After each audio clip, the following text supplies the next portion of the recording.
নমস্কাৰ এনি টকছলৈ আপোনালোক সকলোকে স্বাগতম জনাইছো।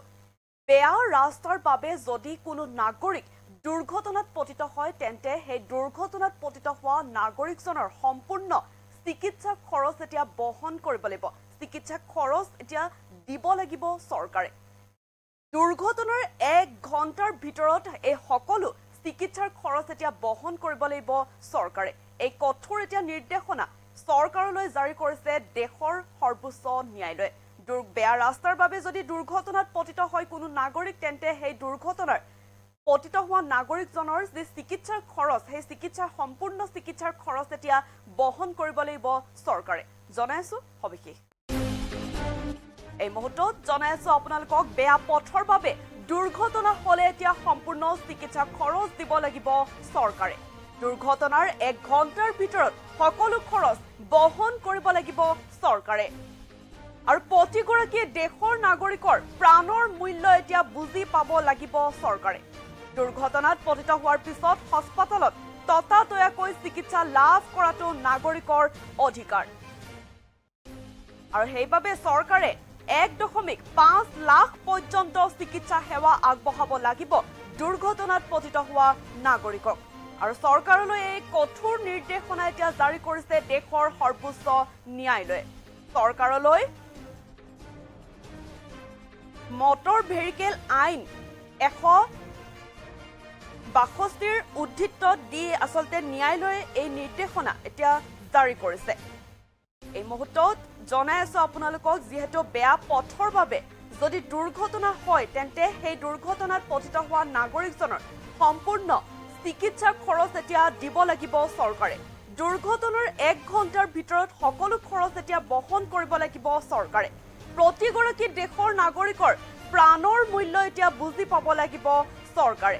দুৰ্ঘটনাত পতিত হোৱাৰ পিছত হাস্পতালত ততাতৈয়াকৈ চিকিৎসা লাভ কৰাটো নাগৰিকৰ অধিকাৰ। আৰু সেইবাবে চৰকাৰে 1.5 লাখ পৰ্যন্ত চিকিৎসা সেৱা আগবঢ়াব লাগিব এতিয়া দুৰ্ঘটনাত পতিত হোৱা নাগৰিকক। এই চৰকাৰলৈ এতিয়া কঠোৰ নিৰ্দেশনা জাৰি কৰিছে দেশৰ সৰ্বোচ্চ ন্যায়ালয়ে। বেয়া পথৰ বাবে যদি কোনো নাগৰিক দুৰ্ঘটনাত পতিত হৈছে তেন্তে এতিয়াৰে পৰা সেই দুৰ্ঘটনাত পতিত হোৱা নাগৰিকজনৰ সম্পূৰ্ণ চিকিৎসা খৰচ দিব লাগিব এতিয়া চৰকাৰে। আৰু এই কঠোৰ নিৰ্দেশনা এতিয়া চৰকাৰলৈ জাৰি কৰিছে দেশৰ সৰ্বোচ্চ ন্যায়ালয়ে। বেয়া পথৰ বাবে যদি দুৰ্ঘটনাত পতিত হয় দুৰ্ঘটনাৰ 1 ঘণ্টাৰ ভিতৰত আচলতে সকলো খৰচ এতিয়া বহন কৰিব লাগিব চৰকাৰে। দুৰ্ঘটনাত পতিত হোৱাৰ পিছত হাস্পতালত ততাতৈয়াকৈ চিকিৎসা লাভ কৰাটো নাগৰিকৰ অধিকাৰ। আৰু তাৰ বাবে চৰকাৰে 1.5 লাখ পৰ্যন্ত চিকিৎসা সেৱা আগবঢ়াব লাগিব দুৰ্ঘটনাত পতিত হোৱা নাগৰিকক। আৰু এই চৰকাৰলৈ এতিয়া কঠোৰ নিৰ্দেশনা জাৰি কৰিছে দেশৰ সৰ্বোচ্চ ন্যায়ালয়ে। বেয়া পথৰ বাবে যদি কোনো নাগৰিক দুৰ্ঘটনাত পতিত হৈছে সেই নাগৰিকজনক সম্পূৰ্ণ আচলতে চিকিৎসা খৰচ এতিয়া দিব লাগিব চৰকাৰে। আৰু তাৰ বাবে আচলতে চৰকাৰে 1.5 লাখ টকা পৰ্যন্ত চিকিৎসা সেৱা আগবঢ়াব লাগিব দুৰ্ঘটনাত পতিত হোৱা নাগৰিকক। চৰকাৰে 1.5 লাখ পৰ্যন্ত চিকিৎসা সেৱা আগবঢ়াব লাগিব দুৰ্ঘটনাত পতিত হোৱা নাগৰিকক। আৰু দুৰ্ঘটনাত পতিত হোৱাৰ পিছত হাস্পতালত ততাতৈয়াকৈ চিকিৎসা লাভ কৰাটো নাগৰিকৰ যিহেতু অধিকাৰ তাৰ বাবে আচলতে 1.5 লাখ পৰ্যন্ত চিকিৎসা সেৱা আগবঢ়াব লাগিব এতিয়া দুৰ্ঘটনাত পতিত হোৱা নাগৰিকক। প্ৰতিগৰাকী দেশৰ নাগৰিকৰ প্ৰাণৰ মূল্য বুজি পাব লাগিব এতিয়া চৰকাৰে। দুৰ্ঘটনাৰ 1 ঘণ্টাৰ ভিতৰত সকলো খৰচ বহন কৰিব লাগিব চৰকাৰে। চৰকাৰলৈ এই কঠোৰ এতিয়া নিৰ্দেশনা জাৰি কৰিছে দেশৰ সৰ্বোচ্চ ন্যায়ালয়ে।